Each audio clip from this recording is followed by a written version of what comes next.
Before we get started showing you different suture techniques, I want to show you a basic instrument tie. This can be used with any of the suture techniques that you will learn.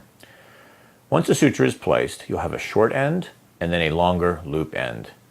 Your needle driver should be placed directly between the two, and then we will do a surgeon's knot. You'll wrap the longer end twice around the needle driver, grab the smaller end, and pull it to the opposite side.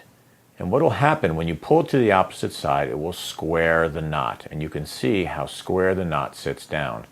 Now, because it's a surgeon's knot, it'll sit unless you pull up on it. So don't pull up on it. Place the needle driver between the two, the short end and the loop end. Now you're going to loop it around only once. Grab the short end and then bring it to the opposite side. Again, squaring the knot. And don't pull up on the suture until you just get it down, and then you can tighten it. And now it's locked in place. I recommend at least 3 throws, instrument between, bring the small to the other side, and done. The first suture we're going to teach you is the simple interrupted suture. This is the most common suture that you'll be using in wound closure. Just a quick tip on handling the needle. You'll notice your needle has a flat portion in the middle. This is where you grab the needle with your needle driver.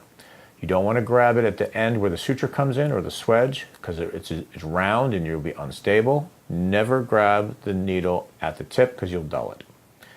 A simple bite, we'll want to enter the skin at 90 degrees, and we'll go back a few millimeters from the skin edge and take a nice bite perpendicular to the skin, and then on the opposite side the same, and exaggerate that 90 degrees.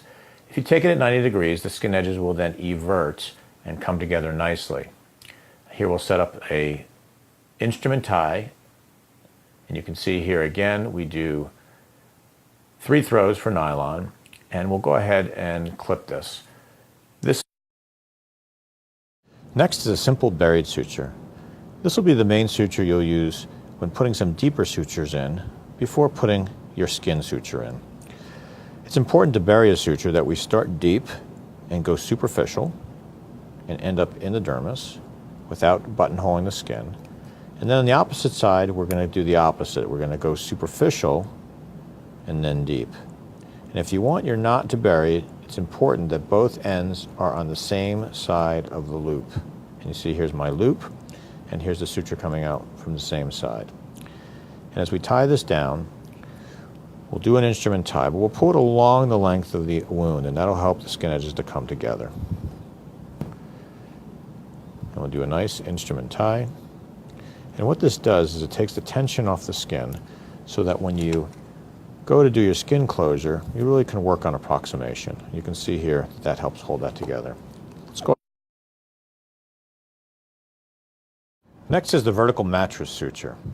Vertical mattress suture is a very useful suture, especially when wounds are hard to close, if they're under a lot of tension, or maybe there's a lot of swelling or you anticipate swelling. It's especially valuable when skin edges want to keep rolling in and you want to evert them. Some will call this the far, far, near, near stitch, and this is the configuration of your suturing. We're going to enter far from the wound, travel under the skin, come out far, and then come back and go near, near. Essentially, you're taking this part of the skin and closing it to this part of the skin, and that's the power of the suture. The simple suture is really relying on a much smaller area. So we'll start far and travel under the skin. And the same thing on the other side. And we'll turn our needle around, and now we'll go near and near. And what you'll see when we tie this down is that this approximates and everts the skin edges, and we can make it just as tight as we want. And we have our granny knot, and that'll hold it. And we'll square our knots. So I'll show you that one more time.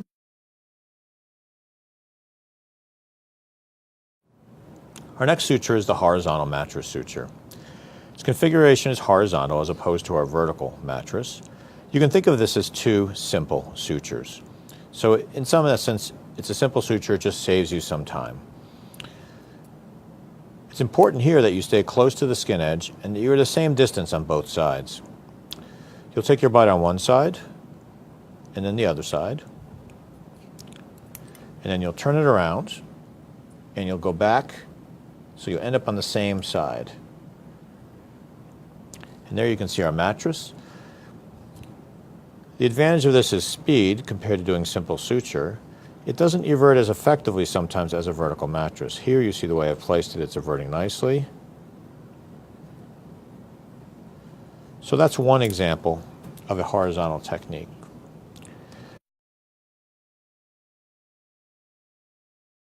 Our next stitch is a simple running suture.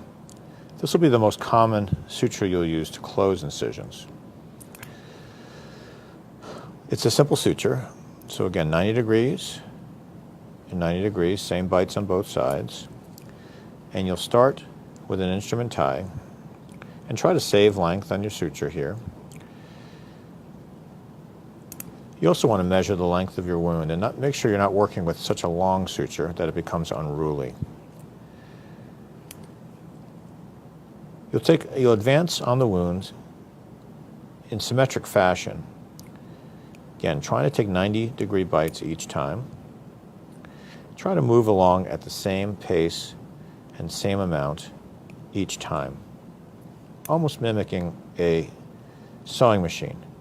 If you move along the same distance each time and take the same bites on each side, you have a beautiful cosmetic closure. People will ask, well, how much do you move along? My answer is, as long as it's the same on both sides, it'll end up looking very nice. So be consistent in your bites. Notice I'm exaggerating my 90 degrees because I want this to evert. If I go too far back on the skin or I take too shallow a bite, I will end up inverting the skin and it won't heal correctly. Notice also I'm just pulling up enough on the suture just so that the skin edges touch. Pulling up on the suture very hard is just ischemic and can cause bad scarring. I'll end it with a simple little bite at the end. Make sure we have enough tension along the incision, and then do our instrument tie at the end.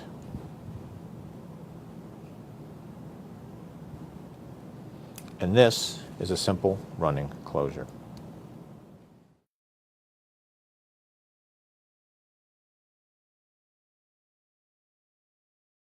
A variation of the simple running suture is the simple running locking suture. We start off the same with simple bites and a nice instrument tie. And this is a very helpful suture when you're sewing under some tension, and especially when you don't have an assistant who can help hold the suture for you and follow you. You'll take your simple bites, again, 90 degrees, evert the skin edges, but before you pull up, you'll make sure and actually lock the suture.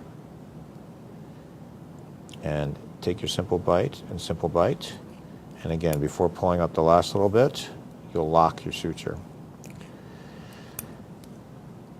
And you can go on from here, and the beauty of this is that you see, although it's loose here, it is locking back here.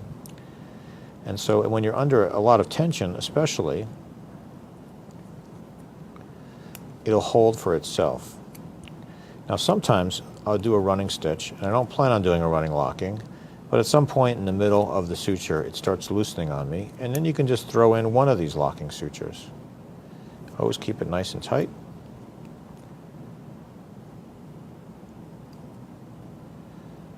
So it's not a suture necessarily that you'll use primarily, because I think for scarring purposes you prefer a regular suture.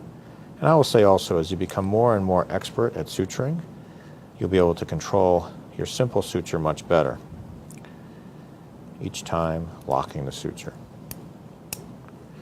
And we're going to end this with a simple stitch.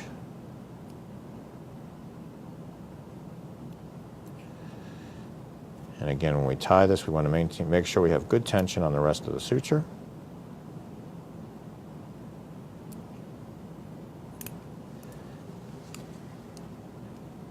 And that is our running locking suture.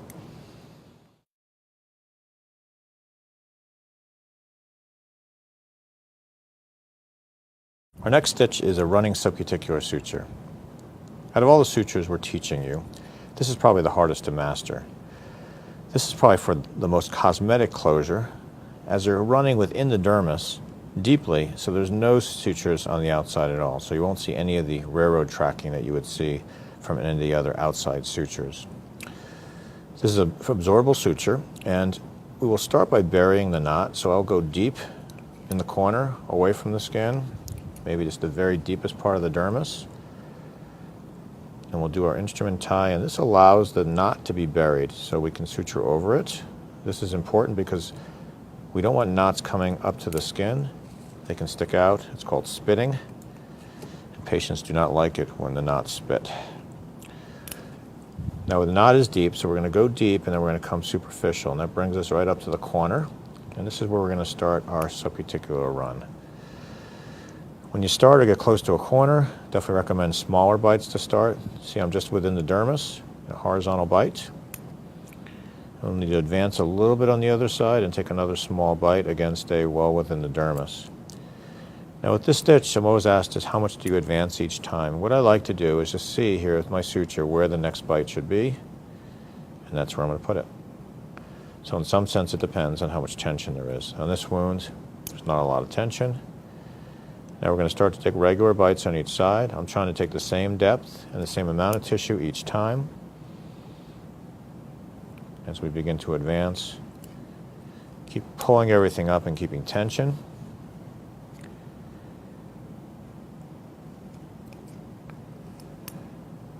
Notice I'm not pulling up very tight either. We're just getting the skin to approximate. No buttonholing of the skin. This is just pure horizontal dermis.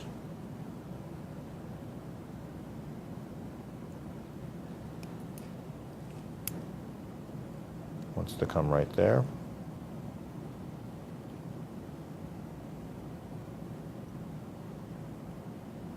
Again, get a good bite of the dermis.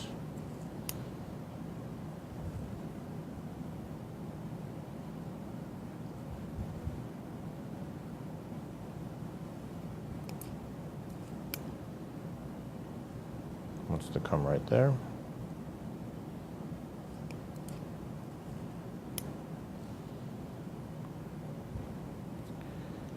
And just like when we started, as you begin to approach the corner, you want to stop taking such big bites and start going to some smaller bites, because you really want these skin edges to be well approximated at the corner and not create any dog ears.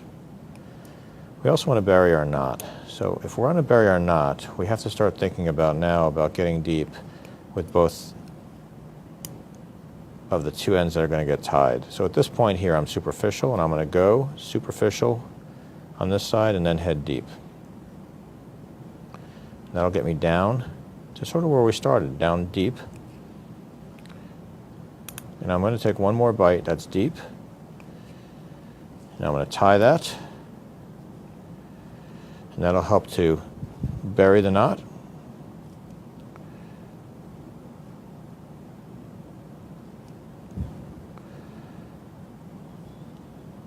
And now what I'm going to do to help bury the knot as well is to cut the short end here right on the edge of the knot. And I'll take the needle and bury that knot further. So I'm going to pick up here and see where that knot's going, and I can come out through the skin nearby and just simply pull up on this. I can just cut it flush with the skin, and that helps to duck our knot from our suture.